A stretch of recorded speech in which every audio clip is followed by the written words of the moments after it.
Então, você sai então do Palmeiras e retorna ao Japão aí para realizar um sonho de jogar no Kashima Antlers? Não, eu saio do Palmeiras, meu contrato acabou no Palmeiras e eu vou pro Vasco da Gama. Ah, você vai pro Vasco. Isso. E ganha também, ganha a Mercosul? Aí realizar outro sonho, que é jogar ao lado do Romário. Ao lado do Romário? O baixinho joga muito, né? Olha, assim, ô Bolivar, eu nunca tive pretensão nenhuma de ser artilheiro. Em todos os clubes que eu joguei, eu nunca tive pretensão de ser artilheiro. Mas em todos eles, eu sempre quis fazer o artilheiro. Perfeito. Então, todos o garçom, servir. Então, todos os centroavantes que jogaram comigo, em todas as competições, eles foram artilheiros. E eu tinha comigo que jogar ao lado do Romário ia dar um casamento perfeito. Entendeu? Porque o Romário, mestre em colocar a bola para dentro do gol. Entendeu? E eu, mestre em dar assistência. Então, eu falei assim, isso vai dar certo, tem tudo para dar certo, é um sonho meu, quero jogar ao lado dele e formar uma grande dupla do futebol brasileiro. Que era um tempo que você via dupla de zagueiro, dupla de meio campo, dupla de atacante, que se fazia nome para o futebol, fazia história para o futebol brasileiro. E eu queria isso também, era sonho meu, realizar, formar a dupla com o Romário e isso ser marcado para o resto da vida, né? E como de fato acabou acontecendo. Chegar à seleção brasileira, então em 2000 eu fui convocado pela primeira vez para a seleção brasileira, na época com o Candinho, que foi o primeiro que me convocou. E foi o quarteto do Vasco, eu, Romário, Juninho Paulista, Juninho Pernambucano. Então, foi uma série de realização de sonhos, de poder ir para o Vasco da Gama. Que é um clube gigante também, né? E aí, em 2000, ser campeão brasileiro, ser campeão da Mercosul com aquela virada histórica. Sobre o Palmeiras. Então, eu passo esse tempo aí no Vasco da Gama. Você atribui aquela final ali, até porque estava valendo título e tal, como talvez os maiores jogos? Sim, por vários fatores, né? Pelo clássico que sempre foi você jogar Vasco e Palmeiras. Por ser uma final de competição e por ser uma final de competição internacional. Entendeu? Então, e você... Qual foi o primeiro jogo lá no Rio? Na verdade foram 3 jogos, né? Foram 3, né? Foram 3 jogos. Foi um em São Paulo, um no Rio. Eu não me recordo agora quais foram os resultados. E o terceiro jogo em São Paulo. Em São Paulo, a finalíssima em São Paulo. E aí, aquele jogo assim, cheio de alternativas ali. Poderia decidir em 2 jogos. Exato. Né? Mas melhor de 3, como houve... Ficou tudo empatado, aí que deixava claro o equilíbrio do confronto. Exatamente. E aí foi para a terceira partida, como quem diz, a nega, a finalíssima, né? Negão lá.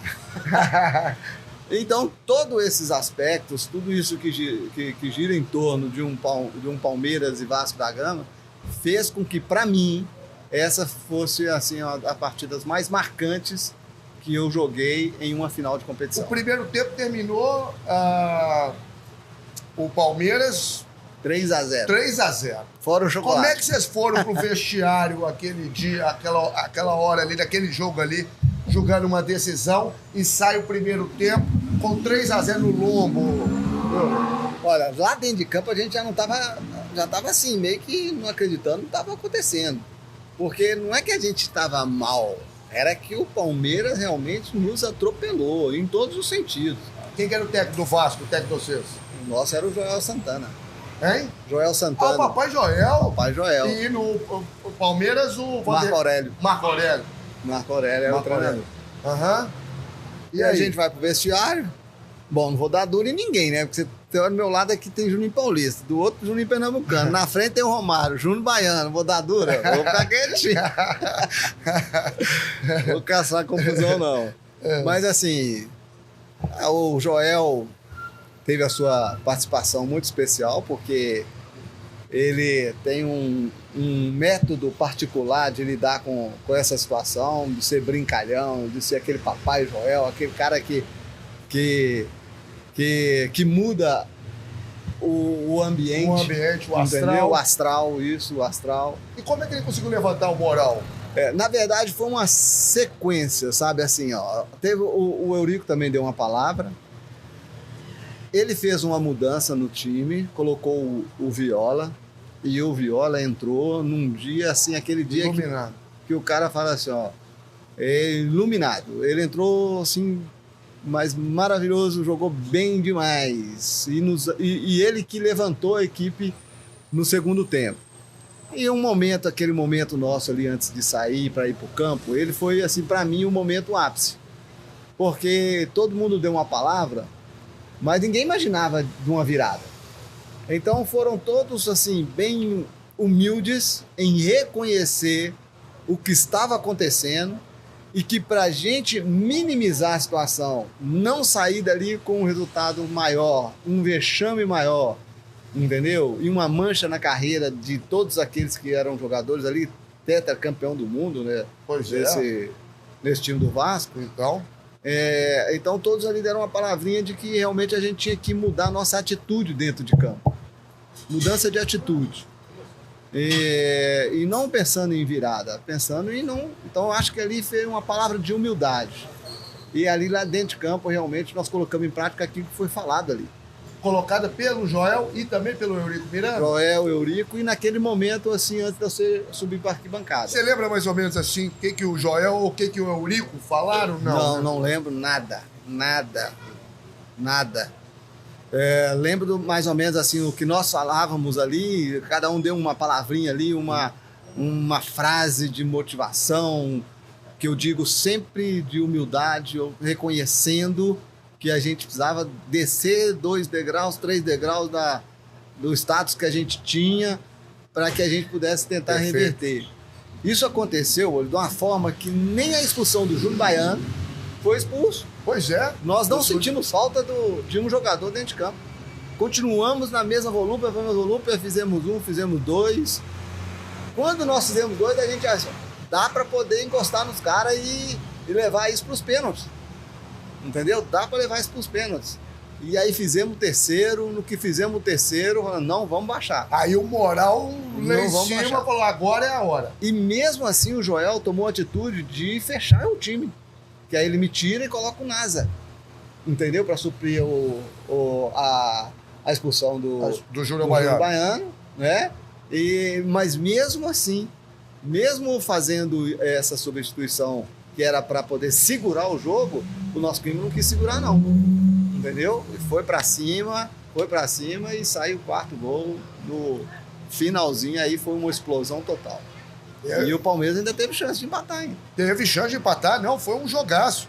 Foi sem dúvida um dos maiores jogos da história do futebol brasileiro, né? Com certeza.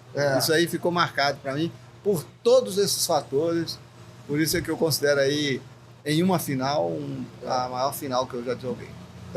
E aí com a camisa do gigante, da Colina, o Vasco da Gama. O Vasco da Gama, que eu tenho muito respeito também. Aí que veio a segunda passagem pelo Japão? Sim, depois eu recebo o convite para ir pro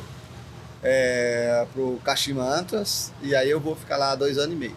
Ou seja, uma bênção atrás da outra, né? Depois que você se recupera dessa lesão, da primeira passagem do Japão, aí vem pro time do Filipão, tem essa passagem, vai pro Vasco da Gama, e aí realiza esse sonho, igual você falou. Jogo a seleção brasileira nessa época e vou pro Japão logo em seguida.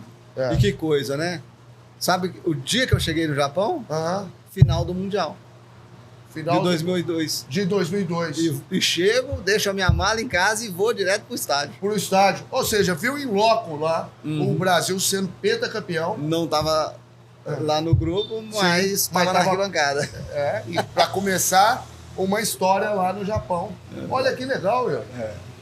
São coisas do futebol. São coisas do futebol. E o Brasil pentacampeão, comandado por Luiz Felipe Scolari. Me fala uma coisa, Euler. Essa passagem pelo Japão, como é que foi essa adaptação lá? Meus filhos são apaixonados pelo Japão, ficaram 40 dias agora ano passado, Meu caçula tá voltando, porque a namorada dele tá lá ficando 6 meses, ele vai ficar 2 meses no Japão. E existe um encantamento muito grande. Eu gostaria muito de conhecer também o Japão, toda a sua tradição, a cultura milenar japonesa, o respeito que eles têm lá. Como é que foi essa experiência de morar no Japão? Deve ser uma coisa fantástica, não? Vai preparado para não voltar. Essa é a vontade mesmo, de você não voltar, porque realmente é um país maravilhoso, espetacular, para a gente que gosta do futebol. Era um país, quando eu fui em 98, o futebol era o 5º esporte, hoje o futebol já é o 1º esporte a nível nacional no Japão, então... Já é o primeiro? Já é o primeiro. Quando o Zico faz esse movimento de ir para lá, é justamente para fazer esse movimento, exatamente. Né? Não só o Zinho, mas como aquela seleção de 94, o Jorginho foi para lá, o Zinho foi para lá, aí vai César Sampaio, Alcindo. Alcindo ainda foi antes deles. Antes dessa última turma aí.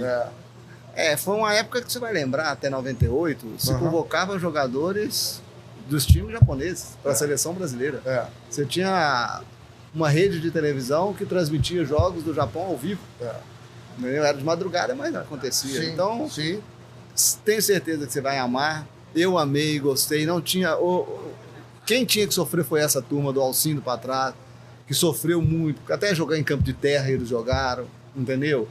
Hoje não. Hoje a organização é fenomenal. Os campos são espetaculares, né? A liga japonesa é extraordinária. Brasileiro, estrangeiro que vai para lá não tem dificuldade de adaptação, de alimentação, entendeu? Não tem dificuldade nenhuma. Então hoje você está tudo bem preparado para um atleta chegar e fazer o seu melhor. Meus meninos ficaram impressionados, primeiro com a limpeza, mas sobretudo com as relações humanas, com o respeito. Sim. É uma coisa impressionante. Aí eu falei com eles lá eles falam alto, igual a gente fala no Brasil, aí eles morreram de rir, né? Porque são todos contidos, são todos... Sim. O cumprimento deles não é nem apertar a mão, nem abraço, né? Se reverenciar diante um do outro. Realmente é assim, um país maravilhoso, espetacular. E é uma experiência de vida também, não só profissional, que eu imagino que para a vida toda, né? São grandes lições. E aí você volta do Japão, vai para o São Caetano, sim, que estava com um timaço, né? De alguma forma naquela época. Tanto é que ganha o Campeonato Paulista. Eu não lembro qual tinha sido o último clube menor, assim, né? Vou falar do interior, porque São Caetano está ali na região. Na BC. Na grande São Paulo. Mas eu não lembrava que vocês são campeões paulista de 2004. Isso. E o primeiro treinador, o Tite, que foi quem me levou pro São Caetano, né? Foi o Tite que te levou pro São Caetano? Ele que me levou. Porque, na verdade, eu venho do Japão para atender o pedido do Romário. Que ele tava aquela questão de... Tô indo atrás do 1000 gols, quero que você vem pra cá. E ele tava no Fluminense. E ele acerta com o Fluminense. E eu acerto com o Fluminense. Entendeu? E aí volto pro Brasil para apresentar no Fluminense. Só que quando eu vou apresentar no Fluminense, eu estava com a lesão de adutor. Entendeu? E nos exames médicos, o médico resolveu me barrar. Entendeu? E então eu não assino o contrato com o Fluminense. Tinha acertado tudo com a Unimed, entendeu? Estava já no Rio de Janeiro para apresentação. 2h da manhã é que o alemão, que era o meu empresário, me ligou falando que eles tinham encerrado o meu contrato porque eu estava com a lesão. Alemão, ex-jogador? Ex-jogador. Alemão? Grande jogador. E fazer o quê? Né? Não me quer, vamos procurar outra solução. E aí eu vou fazer tratamento no São Paulo. Né? E nesse tempo que eu estava fazendo o meu tratamento no São Paulo, o Tite me ligou falando que queria que eu fosse para o São Caetano, tá lá com ele, essas coisas todas, isso, formar um grande time para ser campeão paulista, essas coisas todas. E aí eu vou para o São Caetano, recupero lá e jogo lá. Só que ele sai para ir para o Corinthians, né? No meio do campeonato ele foi para o Corinthians.